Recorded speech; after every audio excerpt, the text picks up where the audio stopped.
नमस्कार मित्र आपण समस्त को माँ भैरवी भिलेज चैनल रे मु हेमंत स्वागत जनाऊँगी प्रत्येक दिन। जय जगन्नाथ मित्र आज है मकर संक्रांति माघ मास कृष्ण पक्ष सप्तमी दिन रे मकर संक्रांति पड़ी था। इंग्राजी मास जनवरी 14 तारीख शनिवार मान आज ही भगवान सूर्य नारायणकर दिवस तथा मकर संक्रांति पड़िअछि। आमे समस्ते मकर संक्रांति पालुछंती किंतु मकर संक्रांति कौन ओ एहाकू काहींकी पालन करा जाए यह आमे जानू नाहु। तेबे आमर एही भिडियोटी संपूर्ण देखंतु मकर संक्रांति काहींकी पालन करा जाई थाए आमे ही भिडियो रे संपूर्ण कहियोछु। तेबे भिडियोटी देखिया पूर्व आपण प्रथम आम चैनल को जदि सब्सक्राइब करि नाहंती तेबे एबे ही सब्सक्राइब करि दियंतु। प्रथम रे जानिमा संक्रांति कौन अटे। भगवान सूर्य नारायण गोटे राशि अन्य राशि को जीवा पाई एक मास लगी थाए। तेणु करी एही समयटी भगवान सूर्यदेवंकर एही राशि परिवर्तन को संक्रांति कहा जाय थाए। तेणु करी एही मकर संक्रांति दिन भगवान सूर्य नारायण मकर राशि रे प्रवेश करिथांती। तेणु करी एही दिनटी को मकर संक्रांति कहा जाय थाए।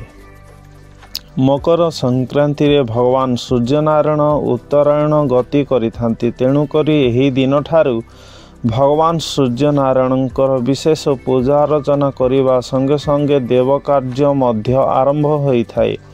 कौन सी शुभ कार्य करिया पई आपण जदि चाहउछंती तेबे एही दिन करिबा अत्यंत शुभ दिन अटे।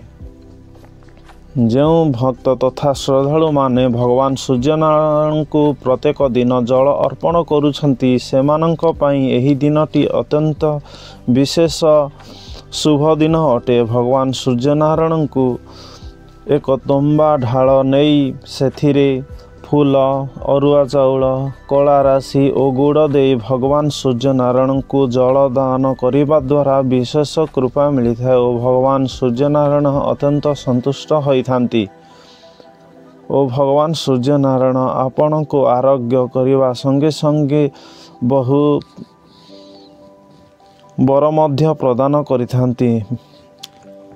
तेबे आसंतु जानिमा एही दिन क्यों कार्य करिबा द्वारा विशेष मंगल होई थाए। भगवान सूर्य नारायण को कृपारु एही दिन जो व्यक्ति माने अन्न वस्त्र बा गरीब लोक को कौनसी पदार्थ दान करिथांती ताहांकर महिमा अपरंपार। तेणु करी एही दिन जो व्यक्ति गरीब लोक को किछि धन किंबा तेल दान करिबा विशेष महत्व रही थाए। जो व्यक्ति माने एही दिन दान धर्म करिथांती ताहांकर कटी पाप हरण होई थाए। आम हिंदू शास्त्र अनुसार सर्वदान ठारू अन्नदान है महत्वपूर्ण। तेणु करी एही दिन जो व्यक्ति अन्नदान करि थाए तांकु भगवानंकर विशेष कृपा रही थाए। दुखी जनकु तथा गरीब लोक मानंकु अन्नदान करिबा विशेष महत्व रही थाए। तेणु करी एही दिन भक्त तथा श्रद्धालु माने देवालय तथा उच्च स्थान देखि भगवान को निकट रे गरीब लोक मानंकु अन्नदान करिथांती। अन्य एक उपाय भगवान सूर्य नारायण को पूजा करि सारला परे जदि आपण गोमाता तथा गोमाता को पूजा करी तांकु किछि खाइया पई दउछंती ताहा अत्यंत उत्तम होई थाए। भगवान सूर्य नारायण को तर्पण तथा भगवान को पूजा करि सारला परे गोमाता को पूजा करी आपण जदि गोड़ संगे रुटी देउछंती ताहाले आपणक दुख दुर्दशा और आपणक घरे थिबा नकारात्मक शक्ति मध्य दूर हो जाई थाए। तेणु करी आपण भगवान सूर्य नारायण को पूजा करिबा संगे संगे गोमाता को मध्य एही दिन पूजा करिबा विशेष नियम रही अछि। तेणु करी आपण जदि आमर एही भिडियोटी भल लगी तेबे आम चैनल को सब्सक्राइब कर दियंतु और तले जय सूर्य नारायण लेखिबा जमारू भूलंतु नाही।